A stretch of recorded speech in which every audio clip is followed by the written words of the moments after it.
IBN 7 हौसला है।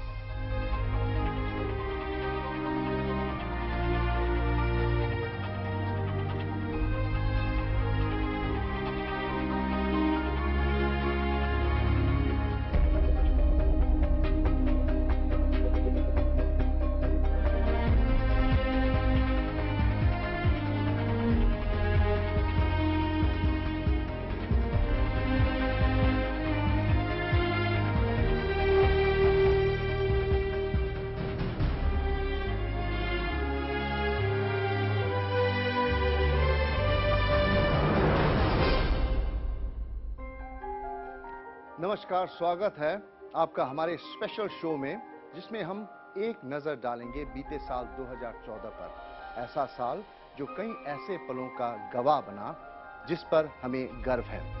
ये साल कई ऐसे कोशिशों से भरे हैं जिसने हमें एक बेहतर कल पर विश्वास करने का मौका दिया।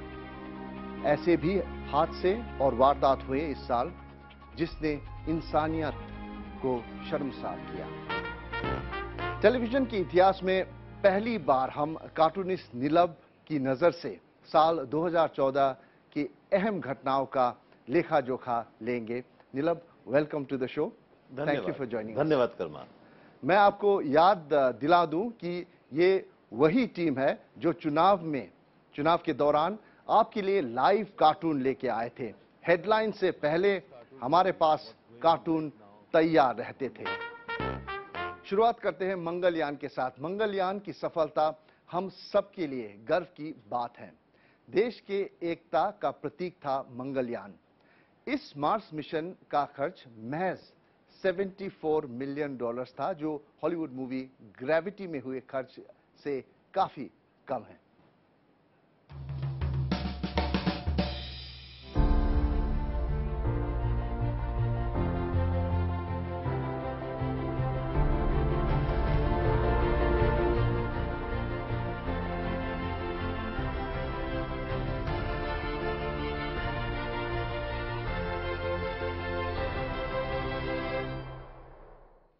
नीलब, ये बहुत सिंबॉलिक है क्योंकि ये एक ऐसा मिशन था जो सिर्फ भारतीयों के लिए भी नहीं, केवल पूरे दुनिया के जो लोग देख रहे थे। और एक ऐसा मिशन जो सक्सेस हुआ, इससे भारत की जो साइंटिस्ट की कैपेबिलिटी है उसके लिए एक कदम ऊपर, मतलब हमारे साइंटिस्ट एक कदम। तो कितना मुश्किल हुआ आपको ये कार्टून बनाने में?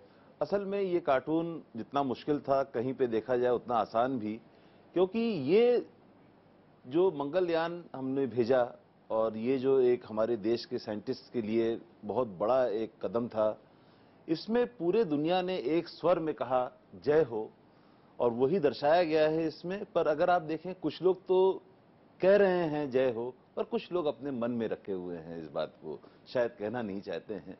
बट ये कुछ लोग हैं जो क्रिटिक्स होते हैं, अच्छी चीज में भी अच्छा नहीं बोल पाते हैं, पर ज्यादातर लोगों ने तो दिल खोल के हिंदुस्तान के लिए, हमारे देश के लिए जय हो ही कहा। जी, तो ये कौन थे? आप कार्टून देख के पता लगा सकते हैं। अ कार्टून स्पीक्स 1,000 वर्ड्स। अब बात करते हैं नोबेल पीस प्राइज की। मलाला यूसुफजाई का child rights activist Kailash Satyarthi के साथ नोबेल पीस प्राइज जीतना इस बात का प्रतीक बना कि बाल अधिकार के लिए ही सही, भारत और पाकिस्तान एक होकर विश्व शांति के लिए भी काम कर सकते हैं।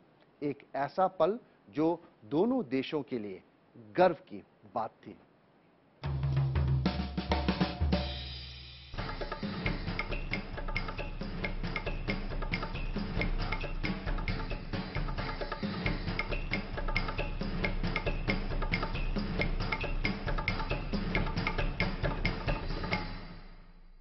नीलम, नोबेल पीस फाउंडेशन के लिए एक बहुत इंटरेस्टिंग चॉइस था ये।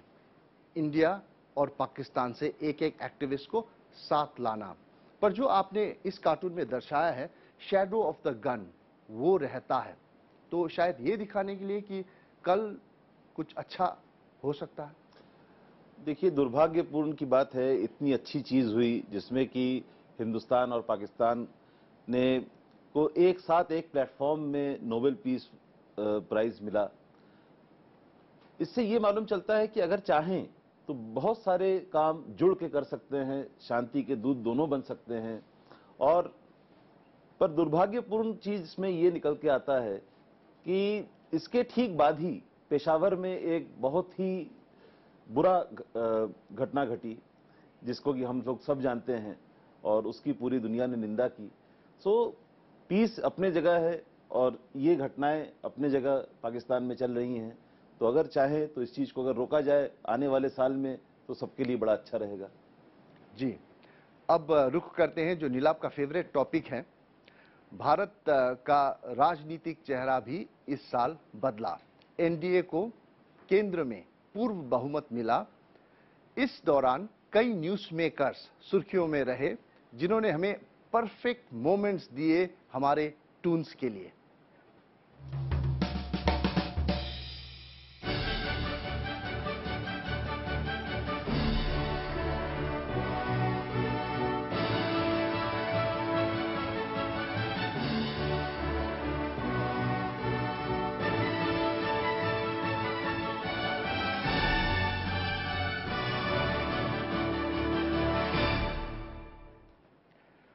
ये फाइनल जो कार्टून है ये बनाया था हमने इलेक्शन, स्टेट इलेक्शन के दौरान, जब महाराष्ट्र इलेक्शन हुआ था।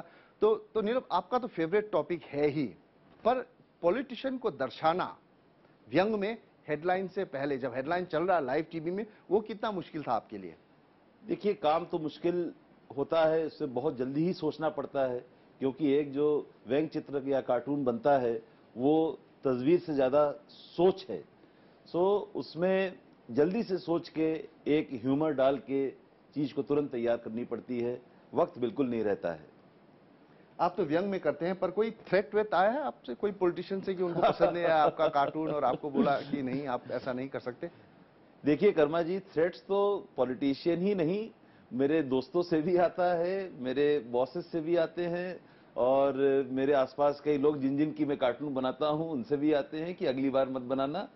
पर ये बड़े ही फ्रेंडली थ्रेट्स होते हैं और मैं इनको कॉम्प्लीमेंट्स की तरह से लेता हूं। सर्टनली, एक कार्टूनिस्ट को कॉम्प्लीमेंट्स की तरह लेना ही सेफ होगा। अब बात करते हैं हमारे प्रधानमंत्री के बारे में। सत्ता में आने के बाद पीएम नरेंद्र मोदी ने बड़े पैमाने पर विदेशी दौरे किए।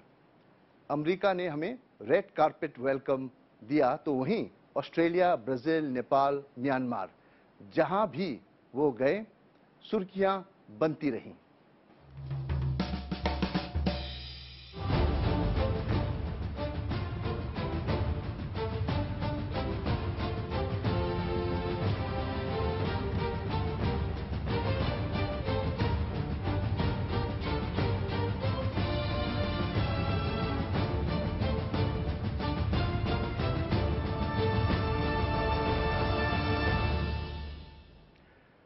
ये मुश्किल लगता है जबकि 24 आवर न्यूज चल रहा है नीलव जी, कवरेज कभी यहां से कभी वहां से, तो वो जो 24 आवर्स को आपको क्रंच करके एक डिफाइनिंग कार्टून में जब आप लाते हैं तो उसमें कितना चैलेंजेस आते हैं आपके लिए? देखिए कर्मा जी, कार्टूनिस्ट का काम ही ये होता है कि बड़े सारी चीजों को, विभिन्न चीजों को एक छोटे सिंपल लाइन में बता देना और उसको ऐसे बताना जिसमें कि थोड़ी हंसी आए और एक मैसेज भी हो उसमें। सो वही चीज किया गया है कि जो इनके मोदी जी के जो ट्रिप्स थे उसमें बड़ी सारी बातें हुई, पर उसमें से सबसे अहम चीज जो कि जनता को छूता है और उनको सिंप्लीफाई करके बना के इसमें दिखाया गया, सो उसमें कार्टून का मकसद ही यही है। और ये जो डांडिया वाला है स्पेशली, ये कहां से आइडिया आया? डांडिया का जो है, देखिए भारत और यूएस दोनों विश्व के दो बड़े डेमोक्रेसीज हैं, और जब दोनों डेमोक्रेसीज एक साथ मिले तो भाई वो डांस ऑफ डेमोक्रेसी कहा जाएगा। तो चाहे उसको डांडिया ऑफ डेमोक्रेसी कहिए या डांस ऑफ डेमोक्रेसी, वो ही चल रहा है। तो यही डांस ऑफ डेमोक्रेसी कहलाता है। कार्टून जगत ने 2014 में अपने एक शानदार कार्टूनिस्ट को खो दिया।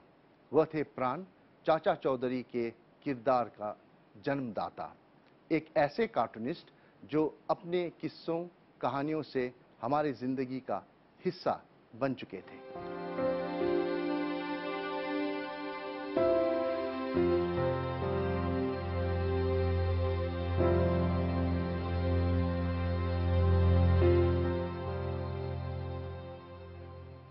प्राण साहब एक आइकॉन है, ये आपके लिए एक पर्सनल लॉस भी था नीलम जी? बिल्कुल कर्मा जी, क्योंकि जब मैं शुरुआत में दिल्ली आया था तो इनसे मेरी मुलाकात हुई थी और उसके बाद बीच बीच में कहीं किसी शो में या कहीं पे इनसे मुलाकात होती थी और जब भी ये मुझसे मिलते थे बड़े प्यार से मिलते थे।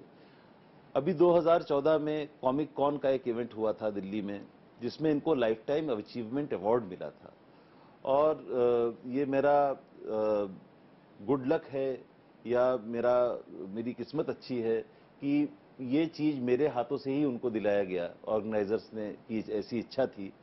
मेरी लास्ट उनसे तभी मुलाकात हुई थी और बड़े अच्छे से उनसे बातचीत हुई और फिर मिलने का वादा करके हम लोग डिपार्ट किए, पर उसके बाद फिर मुलाकात करने की मौका नहीं मिल पाया। जी, और ये वही इमेज था कॉमिक कॉन से, उनको हम सब याद करेंगे। पेशावर में स्कूली बच्चों पर वो दर्दनाक हमला जिसमें 130 मासूमों की हत्या कर दी गई। एक नज़र साल 2014 के ऐसे तमाम हादसों पर।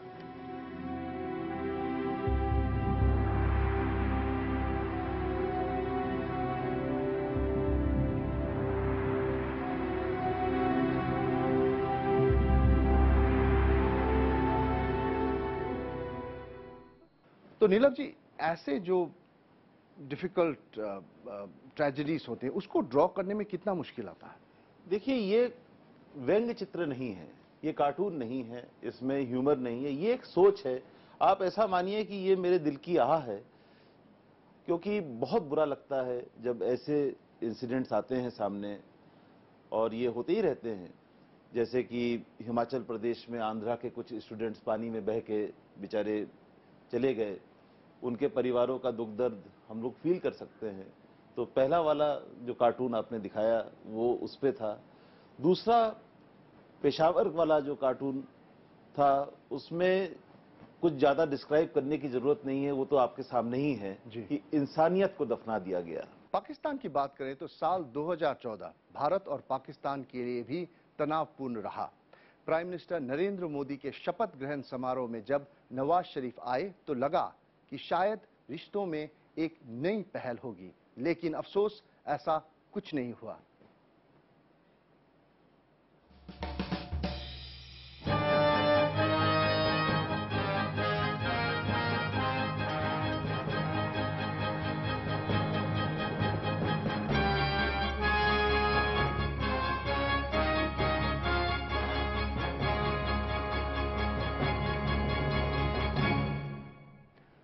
इसी के साथ वक्त हो गया है ब्रेक का। ब्रेक के बाद हम नजर डालेंगे 2015 के आने वाले इवेंट्स पर। तो नीलम जी, 2015 में हमको क्या दिखाएंगे? 2015 में जैसा मैं 2014 में कार्टून्स बनाता आया हूं, उसी तरह से मेरी पूरी कोशिश रहेगी कि आप लोग का एंटरटेनमेंट अच्छे से अच्छे कार्टून से करें, जिसमें अच्छी ह्यूमर हो और सोच हो। हमारा रुपया तो भाई एटीएम से आता है, तो मैं चाहूंगा कि मेरा एटीएम फिक्स हो और उसमें से अच्छे अच्छे नोट निकल के आए, मेरे जेब में आए, मेरी बचत बढ़े और मुझको खर्चा करने के लिए रुपया हाथ में रहे। तो ये सारा चीज बजट से ठीक हो सकता है। तो मेरी ये उम्मीदें हैं कि जो एटीएम आजकल ठीक नहीं चल रहा है वो ठीक हो जाए।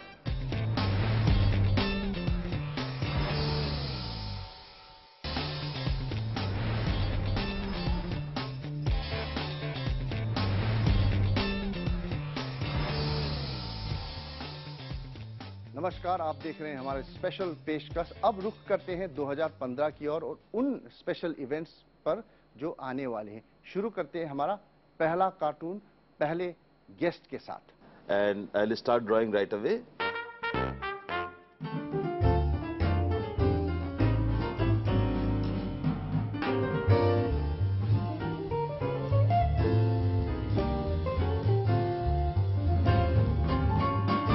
नीलम, ओबामा 2 साल में फिर आ रहा है इंडिया में, तो आपने ये कार्टून से दर्शाया है रिपब्लिक डे परेड, हाथी में बैठे हैं नरेंद्र मोदी जी के साथ, पर एक स्पेशल सूटकेस है। वो जो स्पेशल सूटकेस का सिग्निफिकेंस है वो क्या होगा?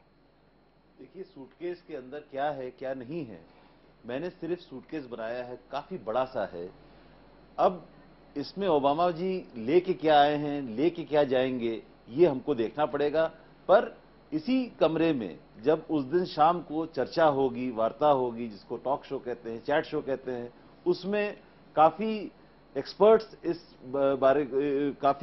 इस सूटकेस को खोलेंगे और इस पे चर्चा करेंगे। तो ये लेन देन की बात होगी, क्या लाएंगे और क्या ले जाएंगे, क्या हमारे से ज्यादा ले जाना चाहते हैं, इन सब पर बातचीत होगी। अब दूसरा इंपॉर्टेंट इवेंट को देखते हैं जो हम सबसे कनेक्टेड है। क्यों कनेक्टेड है? क्योंकि वो साल में एक बार होता है और हम सब देखते हैं कि क्या महंगा होगा, क्या सस्ता होगा। देखते हैं हमारा दूसरा कार्टून।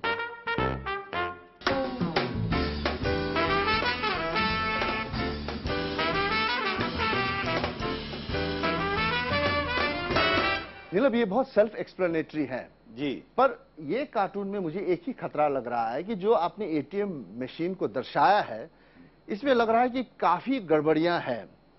क्या वित्त मंत्री बजट के टाइम से पहले ही ये मशीन को बना पाएंगे या नहीं, ये सवाल आपने उठाया। तो आप खुद के एक्सपेक्टेशंस क्या है? देखिए कर्मा जी, कहा जाता है सबसे बड़ा रुपया, उसी हिसाब से हमारा रुपया तो भाई एटीएम से आता है। तो मैं चाहूंगा कि मेरा एटीएम फिक्स हो और उसमें से अच्छे अच्छे नोट निकल के आए, मेरे जेब में आए, मेरी बचत बढ़े और मुझको खर्चा करने के लिए रुपया हाथ में रहे। तो ये सारा चीज बजट से ठीक हो सकता है। तो मेरी ये उम्मीदें हैं कि जो एटीएम आजकल ठीक नहीं चल रहा है वो ठीक हो जाए। तो नीलम, ये देखिए, आपने दिखाया एक फैमिली, हस्बैंड एंड वाइफ को दिखाया है। क्या ये आपके परिवार का कहानी तो कहीं नहीं? अगर आपने वो दर्शाना चाहा तो थोड़ा इमेज में करेक्शंस लाना पड़ेगा बाद में। जी, तो मैंने अपने आप को नहीं दर्शाया है इसमें क्योंकि अक्सर मैं एटीएम अकेले जाता हूं चोरी छुप के। अब रुक करते हैं तीसरा इंपॉर्टेंट इवेंट, और ये बॉलीवुड के साथ मिलता जुलता है, और देखते हैं कि ये थर्ड जो इंपॉर्टेंट इवेंट है बहुत सारे लोगों के लिए, ये क्या है। देखिए,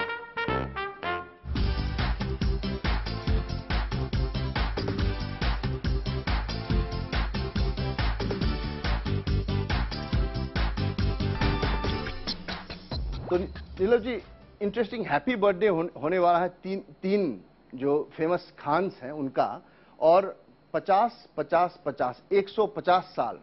ये तीनों आधी सेंचुरी भी कर चुके होंगे इस साल, आने वाले साल। और भाई मैं तो इनका बहुत बड़ा फैन हूं। और जैसे नीचे लिखा है, बॉलीवुड 100 ईयर्स और खान्स 150 ईयर्स।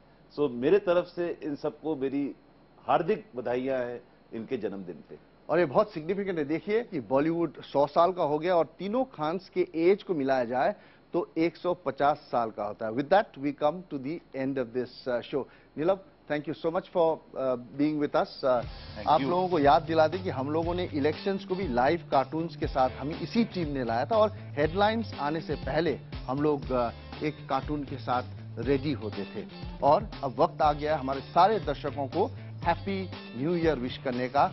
तो हम लोग चाहते हैं कि आप लोग सेलिब्रेट करें और एंजॉय करें। हैप्पी न्यू ईयर आप सबको, नए साल की बहुत सारी शुभकामनाएं। और इस साल भी मैं अच्छे से अच्छा कार्टून लेके आपके सामने आने की कोशिश करूंगा। धन्यवाद।